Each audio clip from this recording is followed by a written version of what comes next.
Welcome back to State of the Union. I'm Jake Tapper. The January 6th committee just talked to one of the people who worked most closely with then President Trump around January 6th, the former White House counsel, Pat Cipollone. And we're learning this morning that Donald Trump is waiving claims of executive privilege for Steve Bannon, who's now indicating that he might be willing to testify in public. Joining me now is a member of the January 6th committee, Congresswoman Zoe Lofgren of California. Congresswoman, let me just start with that news about Steve Bannon that we're learning this morning. Will Bannon testify before your committee, and what specific questions might you have for him? Well, we got the letter around midnight from his lawyer saying that he would testify, and we have wanted him to testify. So the committee, of course, has not yet had a chance to discuss it, but I expect that we will be hearing from him, and there are many questions that we have for him. Would it be a public hearing, or would it be behind closed doors? Ordinarily, we do depositions. This goes on for hour after hour after hour. We want to get all our questions answered, and you can't do that in a live format.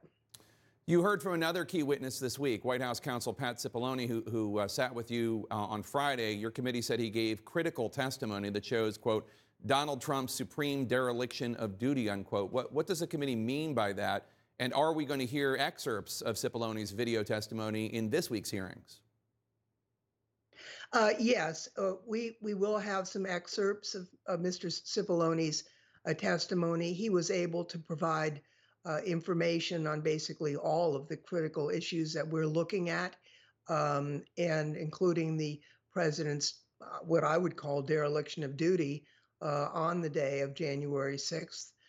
So, yes, that was important. As you know, the committee rules don't allow us to disclose the testimony without a vote of the committee. That hasn't happened yet, but it was important testimony. Did he discuss Trump considering seizing the voting machines, or Trump considering declaring martial law to seize the voting machines?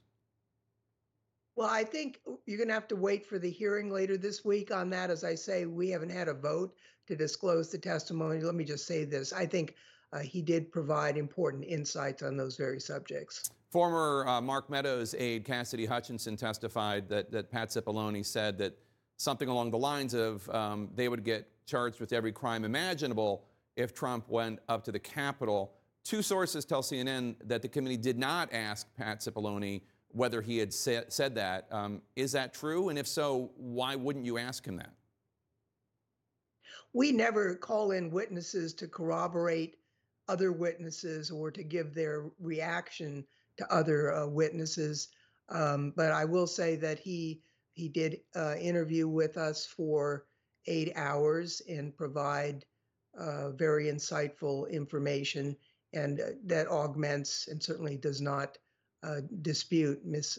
Hutchinson's testimony. So stay tuned for this week's hearings. We think they'll be worth attending. We just learned from federal prosecutors that Oath Keepers, that far-right militia group, members brought explosives to the D.C. area around January 6th. Will the American people ultimately see a direct link between Donald Trump and these far-right militia groups, some of the members of which have been charged with seditious conspiracy? We are going to be connecting the dots during these hearings between these groups and those who were trying to, in government circles to overturn the election. So we do think that this story is unfolding in a way that is very serious and quite credible. Well, we heard Cassidy Hutchinson testify along the lines of Trump telling Mark Meadows, the chief of staff, to talk to Roger Stone and others, Mike Flynn, and Stone and Flynn had relationships with some of these far-right militia groups. Are those the dots you're talking about connecting? Some of them, but certainly there are, we're going to be making some connections that are important for people to understand the full run of the events and the events leading up to the 6th. So, yes, I hope that our hearing on Tuesday will be enlightening on these issues.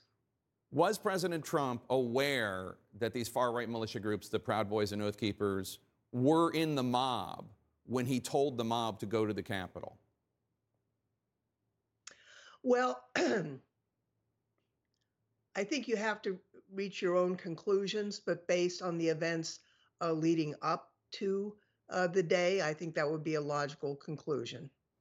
Oath Keepers founder Stuart Rhodes said through his attorney on Friday that he's willing to testify to your committee, but only if it's live and in public. Will you take him up on that offer? Well, I believe he's in prison right now, isn't he? Being held for his trial. So this may be a pitch to be released. I'll just say that we have already had information from Mr. Rhodes. You have information from Mr. Rhodes? He's already testified before the committee separately?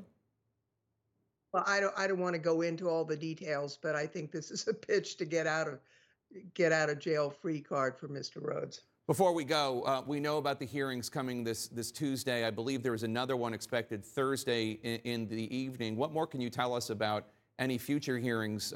Will this be the end of it, or do you expect more hearings to come perhaps later in the month or even in August? Well, I always let the chairman and vice chair make the announcements on hearings, but let me just say this, we're working over the weekend to put the final touches on the hearing for Tuesday. There is so much information. It's overwhelming, really, and you can't have a 10-hour hearing. So we'll have a report towards the fall, I believe.